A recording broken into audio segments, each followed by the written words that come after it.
भोसड़ी विधानसभा क्षेत्र से भारतीय जनता पार्टी के महायुति गठबंधन के उम्मीदवार श्री महेश दादा लांगे जी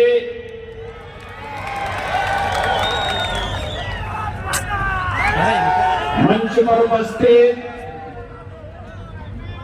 श्री ज्ञानेश्वर लांगे जी, श्री योगेश बहल जी, श्री अमित गोरखे जी, श्रीमती उमा कापड़े जी, श्री जयद्रथ परमार जी, श्री प्रदीप सिंह जडेजा जी, मंच पर उपस्थित भारतीय जनता पार्टी महायुति गठबंधन के हमारे सभी पदाधिकारीगण, भोसड़ी विधानसभा क्षेत्र से जुड़े हुए मेरे सभी उपस्थित बहन और भाइयों, प्रथम पूज्य श्रीमंत दगड़ू सेठ गणपति बप्पा की इस पावन धरा को, भुवनेश्वर महादेव की इस पावन धरा को कोटि कोटि नमन करते हुए आप सभी का इस उत्साह के लिए मैं हृदय से अभिनंदन करता हूं, स्वागत करता हूं। बहनों और भाइयों, महाराष्ट्र के अंदर यहां पर नई सरकार बनाने के लिए चुनाव चल रहे हैं। चुनाव में फिर से दो पक्ष हैं। एक पक्ष प्रधानमंत्री मोदी जी के नेतृत्व में महायुति गठबंधन का महाराष्ट्र के अंदर श्री एकनाथ शिंदे, श्री देवेंद्र फडणवीस, श्री अजीत पवार, श्री रामदास अठावले, ये सभी प्रधानमंत्री मोदी जी के यशस्वी नेतृत्व में महाराष्ट्र के अंदर महायुति का नेतृत्व करते हुए आपके बीच में है। प्रधानमंत्री मोदी जी ने पिछले 10 वर्ष के अंदर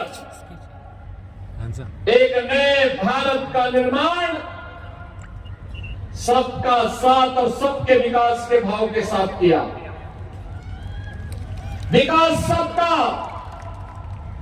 सुरक्षा सबको, तुष्टीकरण किसी का नहीं। एक तरफ भारत को जोड़ने वाली ताकतें महायुति गठबंधन के साथ, एक भारत श्रेष्ठ भारत के रूप में, और दूसरी ओर महा अगाड़ी के रूप में महा अनाड़ी गठबंधन। ये महा अनाड़ी इसलिए है, न नीति है, न नियत है, और न निर्णय लेने की सामर्थ्य ही।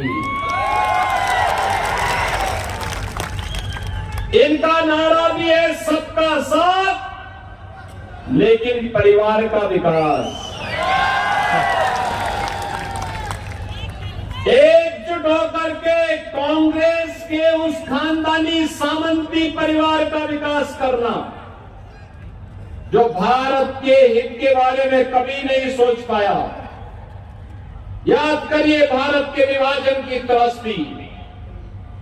बहनों और भाइयों, कांग्रेस का नेतृत्व 1947 में चाहता सत्ता की लोलुपता नहीं होती, भारत का विभाजन कभी नहीं होता, कभी नहीं होता। निर्दोष लाखों हिंदू नहीं काटे गए होते। अगर भारत एक होता, जो लोग कहते हैं कि मुस्लिम समस्या होती, समस्या तो उसी समय से है और समस्या होती तो अखंड भारत में वैसे ही निपट लेते जैसे आज निपट रहे हैं। लेकिन बहनों और भाइयों, सत्ता लोलुपता थी और तुष्टीकरण की हदों को पार करते देश के हितों को तिलांजलि देने की मंशा के साथ कांग्रेस के नेतृत्व ने देश का विभाजन करवाया था। आजादी के बाद जाति, क्षेत्र, भाषा के आधार पर इस देश को बांटने का काम कांग्रेस करती रही।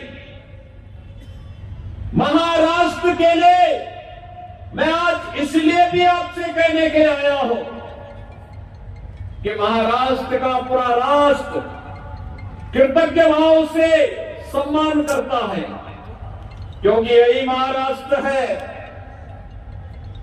स्वराज की स्थापना कैसे होनी चाहिए, हिंदवी स्वराज के संस्थापक छत्रपति शिवाजी महाराज ने महाराष्ट्र की धरती से करके दिखाया। एक देश के रूप में अटक से कटक तक भारत को कैसे रहना चाहिए, पेशवा बाजीराव ने इसी धरती से सिखाया। बहनों और भाइयों,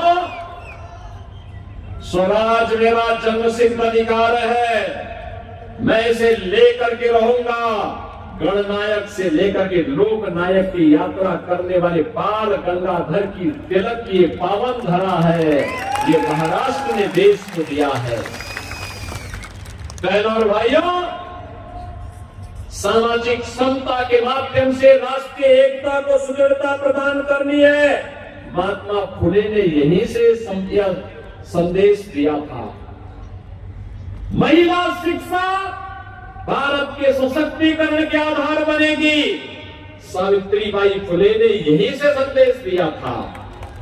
1857 की क्रांति एक क्रांति नहीं, भारत का प्रथम स्वातंत्र समर है।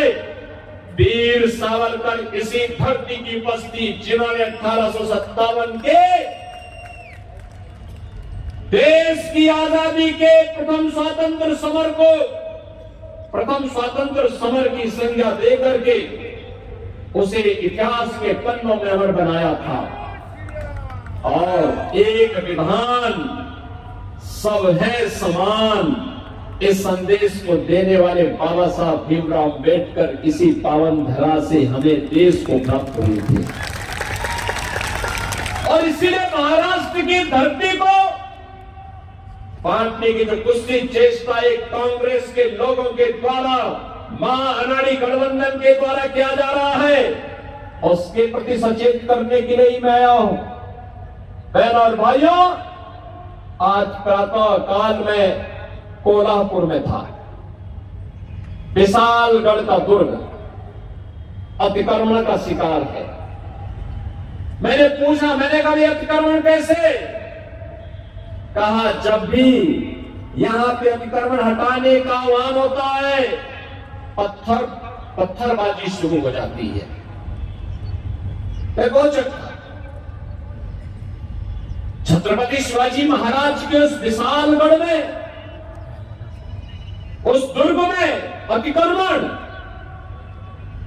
आश्चर्य होता है। छत्रपति शिवाजी महाराज पूरे देश की श्रद्धा के पात्र हैं। श्रद्धा और सम्मान और भारतवासी छत्रपति शिवाजी महाराज को देता है। उत्तर प्रदेश में 2017 में जब मैं मुख्यमंत्री बना था, तो मैं आगरा जिले में गया था, निरीक्षण कर रहा था। मुझे वहां के ऑफिसर्स ने बताया कि साहब यहां पे एक म्यूजियम बन रहा है। म्यूजियम का नाम पिछली सरकारों ने मुगल म्यूजियम रखा है। मैंने पूछा, मुगलों का भारत से क्या संबंध है? ये मुगलों का संबंध क्या है भारत से? सर मुगलों का भारत से संबंध तो बताओ। उन्होंने कहा, साहब औरंगजेब और उनके पूरे खानदान के पूरे उसको चित्रित किया जाएगा। मैंने कहा नहीं, उसके खानदान को नहीं चित्रित किया जाएगा। यहां पे राष्ट्र गौरव के प्रतीक इस म्यूजियम का पहले नामकरण होगा छत्रपति शिवाजी महाराज, और फिर भारत के गौरव को इस म्यूजियम में दर्शाया जाएगा। भारत की महिमा को इस म्यूजियम में दर्शाया जाएगा। छत्रपति शिवाजी महाराज की महिमा को इस म्यूजियम में दर्शाया जाएगा। और बहनों और भाइयों, अब छत्रपति शिवाजी महाराज म्यूजियम के रूप में स्थापित हो रहा है। और मैं यही कहने के लिए आया हूं, विशालगढ़ के दुर्ग पर अतिक्रमण ये क्यों हुआ? क्योंकि हम बटे थे। अयोध्या में क्यों अपमान झेलना पड़ा था? क्योंकि हम बटे थे। काशी में क्यों अपमान झेलना पड़ा था? क्योंकि हम बटे थे। मथुरा में क्यों अपमान झेलना पड़ा था? क्योंकि हम बटे थे। 1947 में लाखों हिंदुओं को क्यों कटना पड़ा था? क्योंकि हम बटे थे। और बहनों और भाइयों, मैं यही कहने के आया हूं, गणपति बप्पा की शोभा यात्रा पर कोई पथराव करे, ये बर्दाश्त नहीं हो सकता है, ये स्वीकार्य नहीं हो सकता है। और इसलिए पथराव होता है क्योंकि हम बटे हैं। रामनवमी की शोभा यात्रा पर इसलिए पथराव होता है क्योंकि हम बटे हैं। याद रखना, जो ये प्रहार सनातन पर हो रहा है, ये प्रहार भारत पर प्रहार है, क्योंकि भारत ही भारत की आधार का प्रतीक है सनातन, और सनातन पर प्रहार महाविनाश को आमंत्रित करता है। और आपको मैं ये आमंत्रित करने के लिए आया हूं, यही कहने के लिए आया हूं कि बटे थे तो कटे थे, अब बटेंगे नहीं तो कटेंगे भी। एक रहेंगे, सेफ रहेंगे। एक रहेंगे तो सेफ रहेंगे। और इस भाव के साथ आज हमें कार्य करना है। अब नया भारत है, आपने नए भारत को देखा होगा। 2014 के पहले मैं देखता था, जब कांग्रेस नेतृत्व की यूपीए की सरकार थी, बहनों और भाइयों, पाकिस्तान भारत के अंदर घुसपैठ करता था, लगातार घुसपैठ करता था, आतंकी वारदात को जन्म देता था, नई नई घटनाएं घटित होती थी, और हम लोग संसद में आवाज उठाते थे।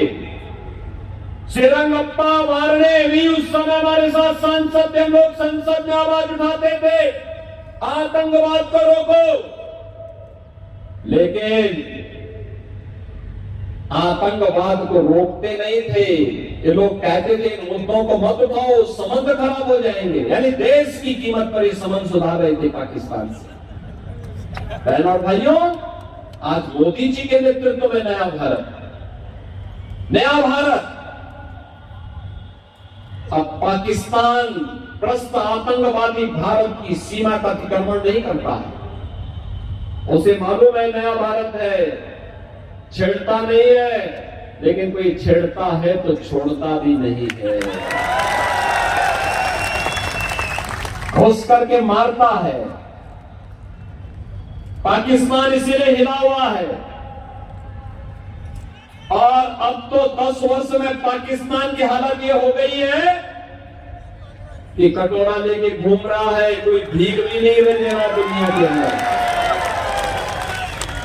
बहनों और भाइयों, मैं आपसे कहने के लिए आया हूं, भारत की ताकत को बढ़ाइए।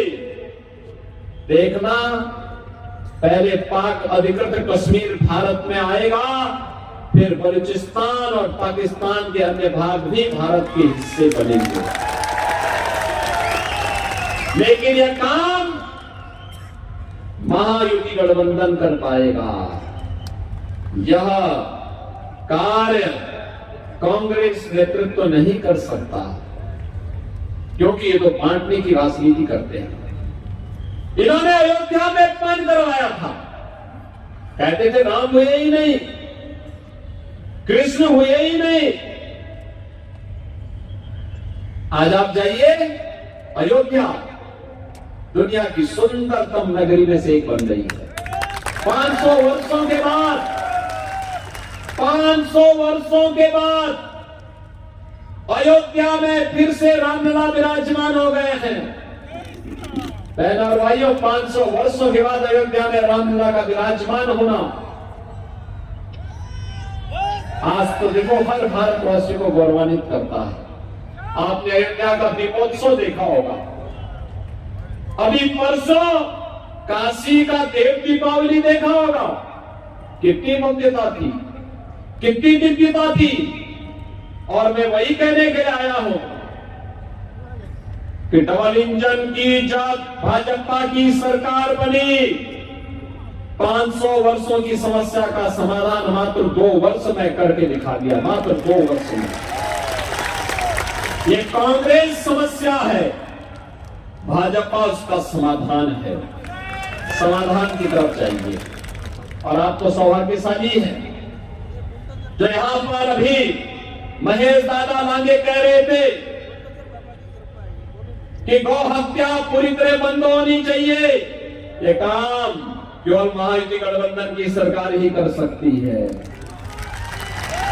छत्रपति शिवाजी महाराज के गौरव के अनुरूप महाराष्ट्र का निर्माण केवल महायुति गठबंधन ही कर सकती है, ये बांटने वाले लोग नहीं। हमें फिर से एकजुट होकर के एक भारत श्रेष्ठ भारत के प्रधानमंत्री मोदी जी के आह्वान पर एकजुट होकर के कार्य करना है। और इसी आह्वान के साथ आज मैं आपके पास आया हूं। 10 वर्ष में बदलते हुए भारत को आपने देखा होगा, सुरक्षा भी है तो समृद्धि भी है। याद करिए, आज नया भारत 75 वर्ष में नया भारत कांग्रेस नेतृत्व की सरकार के समय मात्र 10वीं अर्थव्यवस्था बन पाया था, और मोदी जी के नेतृत्व में यह भारत मात्र 10 वर्ष में दुनिया की 5वीं बड़ी अर्थव्यवस्था बन गया है। और अगले 3 वर्ष में भारत दुनिया की 3री बड़ी अर्थव्यवस्था बनेगा।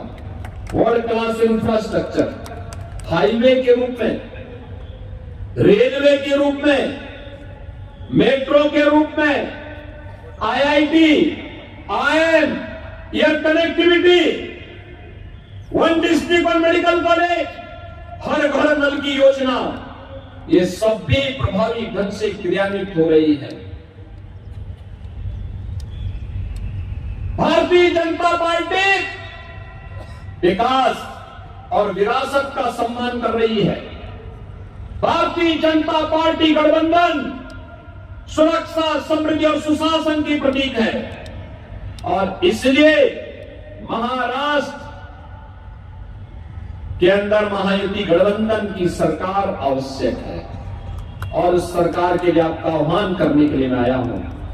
महेश दादा ने यहां बहुत कार्य किए, लगातार छत्रपति शिवाजी महाराज और धर्मवीर संभाजी महाराज को आदर्श मान करके पूरा जीवन समर्पित किया है सेवा में, और उसी सेवा के प्रति उन्हें सम्मान देने के लिए आज मैं सीधे लखनऊ से आपके बीच आया हूं।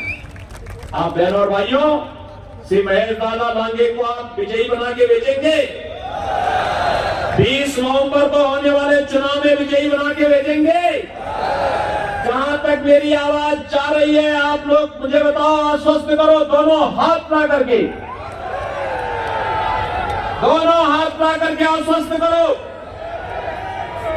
आप में से कितने लोग, एक बार थोड़ा हाथ नीचे करना, कितने लोग अयोध्या गए रामलला के विराजमान होने के बाद?